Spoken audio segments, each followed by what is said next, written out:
Welcome students अब आते हैं हम प्रश्नावली 2.3। तो देखिए इसमें हम क्या पढ़ेंगे, अद्वितीय हल, कोई हल नहीं और अनंत हल, यानी कि unique solution, no solution, infinite solution के बारे में। उससे पहले एक चीज और है, अगर आप हमारे वीडियोस पसंद करते हैं तो इसे आप लाइक जरूर करें और ज्यादा से ज्यादा हो सके तो शेयर करें अपने बैचमेट और क्लासमेट्स से, ठीक है।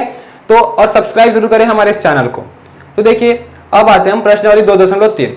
तो ये तो मैं आपको पहले ही बता चुका हूं, बट फिर भी एक बार रिवाइज कर लेते हैं, इसको एक बार रिवीजन कर लेते हैं कि अद्वितीय हल कब होता है, जब a1 upon a2 not equal to होता है b1 अपॉन b2, तब यूनिक सॉल्यूशन होता है, ठीक है।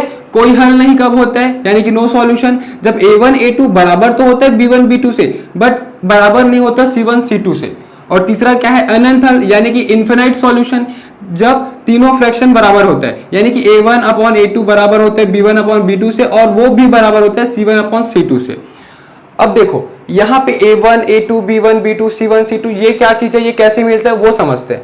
तो इसके लिए हमारे पास एक व्यापक समीकरण है, ठीक है ना, एक जनरल इक्वेशन है, ठीक है, जो हम यहाँ पे लिखते हैं व्यापक समीकरण, जिसे हमें तुलना करके a1 a2 निकालना होगा। व्यापक समीकरण क्या होता है कि a1x plus b1y plus c1 equal to 0, ये क्या होगा a2x plus b2y plus c2 equal to 0, ठीक है।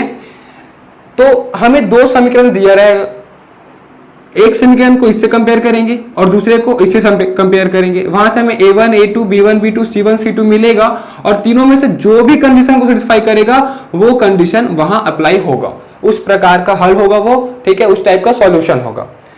अब इसको हम समझते हैं, डायरेक्ट प्रश्नावली से प्रश्न देखते हैं, ठीक है, प्रश्नावली 3 का पहला प्रश्न, ठीक है, वहां से हम डायरेक्ट समझते हैं।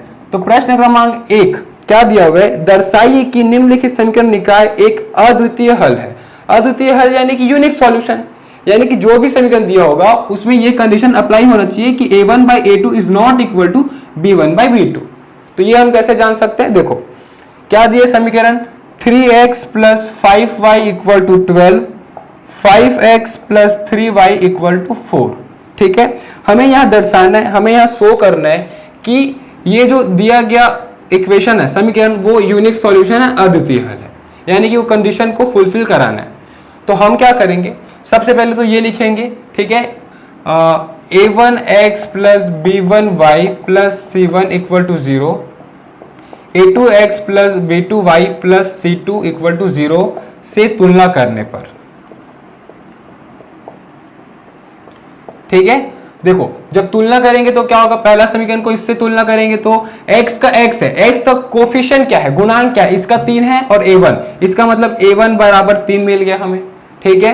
अब वैसे ही b1 मिल जाएगा, b1 बराबर क्या है 5, और c1 बराबर क्या है, देखो ये क्या है, इक्वल टू 12 है। अब जब हम कंपेयर कर रहे हैं तो इक्वल टू के इस तरफ है, तो ये जो 12 है उसको इक्वल टू के इस तरफ लाएंगे तो क्या होगा, -12 हो जाएगा ना। तो इसको हम क्या लिख सकते हैं, -12 बराबर 0, ये जो 4 इधर आके माइनस हो जाएगा तो -4 बराबर 0। तो ये डायरेक्ट हल बना रहा हूं, ठीक है ना, ये हल का पहला स्टेप है, जब इक्वल टू के उस वाले को इस तरफ मैं शिफ्ट कर चुका हूं।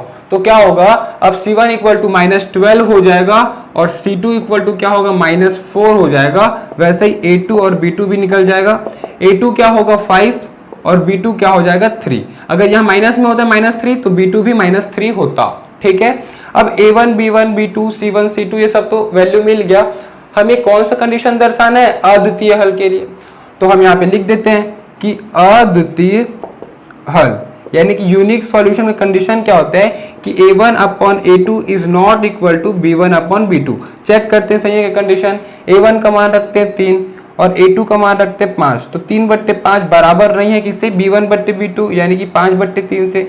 देखो सबसे पहले अगर ये कैंसिल हो रहा है आपस में तो कैंसिल करना होगा, सिंपलेस्ट फॉर्म में चेंज करना होगा, जो कि कैंसिल नहीं हो रहा है। तो देखो 3/5 बराबर नहीं होता है 5/3 से, सही है कंडीशन, ठीक है ना। देखो यहाँ पे इक्वल टू नॉट का चिन्ह है, और ये कंडीशन हमें सत्य दिख रहा है, ठीक है, कि ये फ्रैक्शन बराबर नहीं है इस फ्रैक्शन से, ठीक है।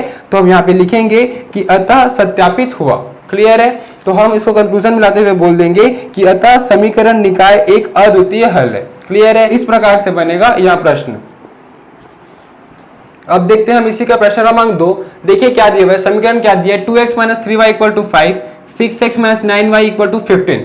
ये दिया गया है। हमें यह दर्शाना है कि ये एक अनंत हल यानी कि इन्फिनिट सॉल्यूशन का एक टाइप है।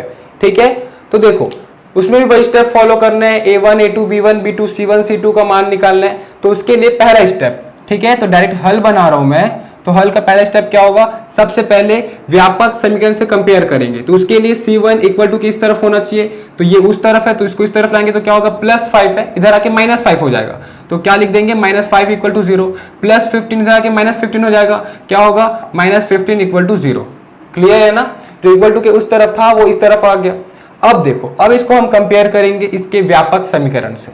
ठीक है, तो क्या होगा, a1 का मान 2 होगा, b1 की जगह क्या है, -3। अब देखो यहाँ पे जो b1 है ना वो प्लस में है लेकिन 3 माइनस में है, तो क्या होगा, b1 का मान -3 होगा। ठीक है, अगर +3 होता तो 3 आता, लेकिन जो कि सामने माइनस है तो b1 = -3 होगा। अब c1 देखते हैं, -5। a2 देखते हैं, a2 की जगह क्या है, तो a2 की जगह 6 है, और b2 की जगह -9 है, और c2 की जगह क्या है, -15। सभी का मान मिल गया। अब हमें कौन सी कंडीशन के लिए चेक करना है, अनंत हल, इन्फिनिट सॉल्यूशन, और उसका कंडीशन क्या होता है कि तीनों फ्रैक्शन इक्वल होना चाहिए। ठीक है ना, तो हम यहां पे लिखते हैं कि अनंत हल यानी कि कंडीशन फॉर इन्फिनिट सॉल्यूशन क्या होता है, चेक करते हैं। a1/a2 बराबर होना चाहिए b1/b2 से, और वो भी बराबर होना चाहिए c1/c2 से। तो देखो a1 क्या है, 2, तो 2/6 a2 हो गया। b1 क्या है, -3, b2 क्या है, -9।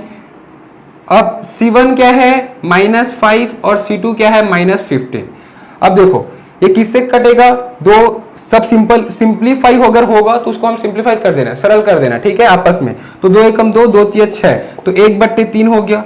ये माइनस माइनस कैंसर, 3 एकम 3, 3 तिया 9, 1/3 ये भी हो गया। माइनस माइनस कैंसर, 5 एकम 5, 5 तिया 15, तो 1/3 ये भी हो गया। तो देखो ये कथन सत्यापित हुआ कि नहीं, तीनों बराबर है, तीनों फ्रैक्शन 1/3 = 1/3 = 1/3। इसका मतलब हम ये बोल सकते हैं कि a1/a2 बराबर है b1/b2 से, और वो भी बराबर है c1/c2 से। तो हम कंक्लूजन ये लिख देंगे कि दिया गया समीकरण निकाय एक इनफाइनाइट सॉल्यूशन यानी कि अनंत हल का एक प्रकार है। तो इस प्रकार से बनेगा यह प्रश्न। स्टूडेंट्स अब आते हैं हम प्रश्न क्रमांक 3 पर। देखिए क्या दिया हुआ है, k का मान ज्ञात करना है अगर दिया गया समीकरण निकाय कोई हल नहीं है, यानी कि नो सॉल्यूशन का एक प्रकार है ये जो दिया गया इक्वेशन है। तो हमें इस k का मान, जो k अननोन वैल्यू है, उसका मान क्या होगा हमें ये बताना है। ठीक है, तो देखो प्रश्न क्रमांक 3 का पहला और तीसरा पार्ट आप लोग बनाना, उसका दूसरा पार्ट को मैं समझा रहा हूं। ठीक है, तो पहला और तीसरा पार्ट भी इसी के जैसे ही बनेगा, आप लोग बना के देखना, जरूर बनेगा। और अगर नहीं बनेगा तो कमेंट सेक्शन में मुझे पूछना, मैं आपको जरूर उसका सॉल्यूशन दूंगा, बताऊंगा। ठीक है, तो देखो क्या बनेगा, kx + 3y = 3, 12x + ky = 6 है। तो सबसे पहले हम क्या करते हैं, कोई हल नहीं का ये कंडीशन है, उसमें क्या होता है a1/a2 इक्वल होता है b1/b2 से, बट नॉट इक्वल टू होता है c1/c2 से। तो सबसे पहले तो a1 a2 b1 b2 c1 c2 का मान निकालना होगा।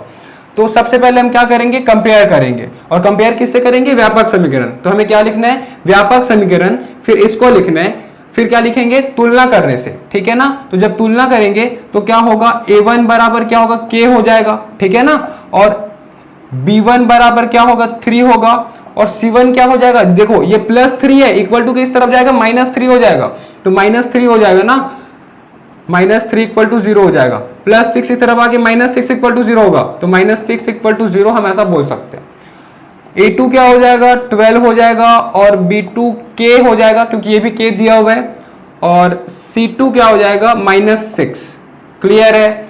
अब देखो हमें क्या बोला गया कि जो समीकरण है वो नो सॉल्यूशन है, यानी कि कोई हल नहीं का एक प्रकार है। तो उस कंडीशन में हम रखते हैं कोई हल नहीं, क्या होता है a1/a2 इक्वल तो होता है b1/b2 से, बट नॉट इक्वल टू होता है c1/c2 से। तो यहां पे हमें इसका वैल्यू रख देना है। तो a1 क्या है k, a2 क्या है 12, इक्वल टू क्या होगा 3, और k यहां पे आ जाएगा। ठीक है, अब देखो c1 c2 क्या है, is not equal to -3/-6, minus cancel, 3 1 जा 3 2 जा, जिसको मैं लिख सकता हूँ 1/2 लिख सकता हूँ इसको। ठीक है ना, तो सपोज इसको मैं 1/2 लिख देता हूँ। लेकिन हमें इससे कोई मतलब नहीं है। क्यों मतलब नहीं है, देखो समझो, हमें यहाँ पे k का मान निकालना है। और k का मान कब निकलेगा, जब दो फ्रैक्शन इक्वल होगा तब दोनों को इक्वेट करेंगे। अगर इक्वल ही नहीं होगा तो कहां से इक्वेट कर पाएंगे, ये तो बराबर है ही नहीं ना, इसको ये दोनों को इक्वेट कर पाएंगे ना ये दोनों को, क्योंकि ये तो बराबर है ही नहीं। तो इसका महत्व यहाँ पे नहीं होगा। तो किसका महत्व होगा, जो इक्वल टू होगा। तो इक्वल टू ये दोनों है तो दोनों को इक्वेट करेंगे, तो इसका रोल खत्म हो गया यहाँ पे। अब क्या होगा, ये दोनों को इक्वेट करेंगे, यानी कि k/12 is equal to 3/k। तो हमें यहाँ से k का वैल्यू मिलेगा, तो क्रॉस मल्टीप्लाई यानी कि तिर्यक गुणा, क्या होगा k इंटू k, ये क्या होगा k स्क्वायर। यहाँ पे 12 तिया क्या हो जाएगा, 36, ठीक है। तो k equal two plus minus 6 हो जाएगा। क्लियर है कि नहीं। देखो ये क्यों होगा, ये स्क्वायर है, ये स्क्वायर इस तरफ जाके स्क्वायर रूट हो जाएगा, वर्गमूल हो जाएगा। तो वर्गमूल 36 स्क्वायर रूट 36 क्या होगा, 6 होता है। तो k का मान क्या हो गया, प्लस माइनस 6 हो गया। तो इस प्रकार से बनेगा यहाँ प्रश्न। अब इसी के जैसे इसका पहला और तीसरा पार्ट भी बनेगा, इसे आप लोग जरूर बनाना, और अगर नहीं बनेगा तो कमेंट सेक्शन में पूछना एक बार। और अगर इसका पहला और तीसरा पार्ट अगर बन भी जाए तो उसे भी आप लोग कमेंट करके बताना कि फर्स्ट और थर्ड बन गया। अब आते हैं हम प्रश्न क्रमांक 4 में।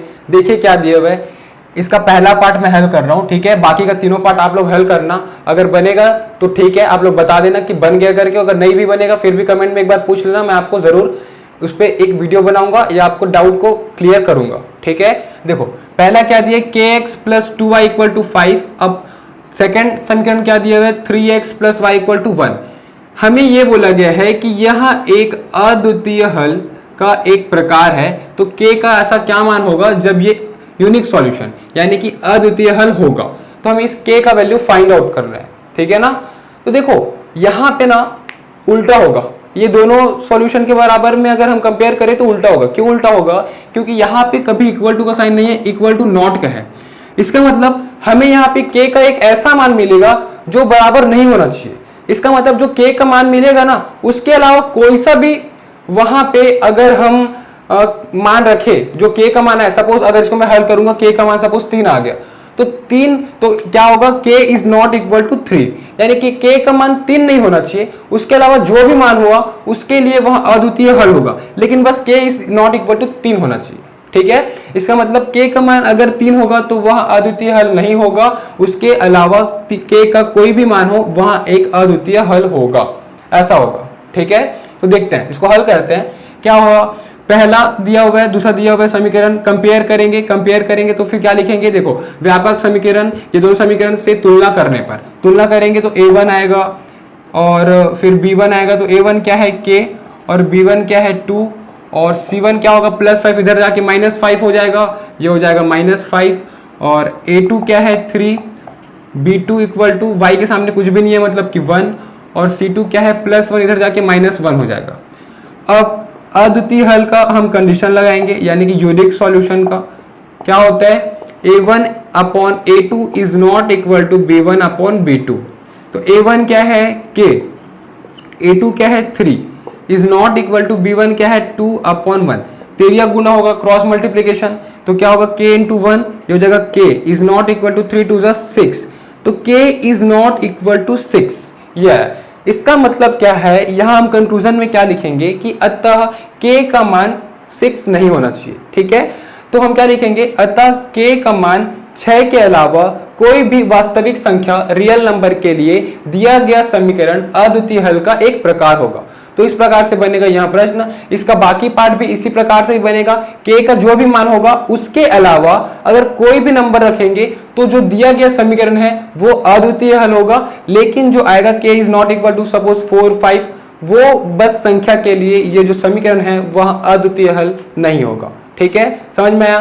तो इस प्रकार से बनेगा प्रश्न क्रमांक 4। क्वेश्चन नंबर 4 का फोर्थ पार्ट मैं आपको बता देता हूं, ठीक है। इसका सेकंड और थर्ड आप लोग अपने से करना। देखो इसका सेकंड और थर्ड पार्ट फर्स्ट पार्ट के जैसा ही बनेगा। अब इसका फोर्थ पार्ट देखते हैं क्वेश्चन नंबर 4 का। देखो क्या दिया, 4x - 5y equal to k, 2x - 3y equal to 12 अद्वितीय हल का एक प्रकार है k का किस मान के लिए। देखो अगर हम देखें तो अद्वितीय हल में a1 b1 c1 b1 b2 का बस जरूरत पड़ता है, c1 c2 से कोई लेना देना नहीं होता। और यहाँ पे जो k है वो c1 में आ रहा है, तो यहाँ पे k का हर एक मान, यानी कि यहाँ पे k का कोई वैल्यू हो ना हो फर्क पड़ेगा ही नहीं, ठीक है ना। तो यहाँ का के का कोई भी मान नहीं होगा, ये तो हम ओरली देख लिए। इसको हम बनाते, देखो क्या होगा, कंपेयर करेंगे तो इसके बाद क्या लिखेंगे, व्यापक समीकरण ये दोनों, ठीक है, से तुलना करने पर a1 क्या होगा 4, b1 क्या होगा -5, a2 क्या होगा 2 और b2 क्या होगा -3, c1 क्या k इधर आके -k हो जाएगा और c2 इधर आके -12 हो जाएगा। अब अद्वितीय हल का कंडीशन रखते हैं। अद्वितीय हल का कंडीशन क्या होता है कि a1 upon a2 is not equal to b1 upon b2। a1 का वैल्यू क्या है 4 upon 2 is not equal to -5 upon -3। Minus cancel, ये कैंसिल हो रहा है क्या, और नहीं हो रहा है, 2 एकम 2, 2 2 4, 2/1 इज नॉट इक्वल टू 5/3। अब देखो अगर यहाँ पे हमें k का मान नहीं मिल रहा है, इसका मतलब k का ऐसा कोई भी मान नहीं मिल रहा है, तो हम इसका कंक्लूजन क्या लिखेंगे कि k का मान कुछ भी हो, ये एक अद्वितीय हल होगा ही होगा, ठीक है ना।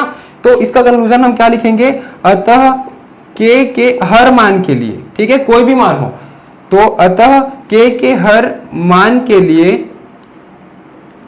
दिया गया समीकरण क्या होगा, अद्वितीय हल का एक प्रकार होगा, अद्वितीय हल होगा। ये हम कंक्लूजन में लिख देंगे, ठीक है, समझ में आया। देखो यहाँ पे k आया ही नहीं, इसका मतलब k का वैल्यू कुछ भी हो, यहाँ इस सॉल्यूशन को कोई फर्क नहीं पड़ेगा इस हल को, तो यह अद्वितीय हल ही होगा हमेशा। तो इसका कंक्लूजन क्या होगा, अतः k के सभी मान के लिए, या फिर हम बोल सकते हैं k के हर वास्तविक यानी कि रियल नंबर वास्तविक मान के लिए दिया गया समीकरण अद्वितीय हल होगा। तो इस प्रकार से बनेगा यहाँ प्रश्न।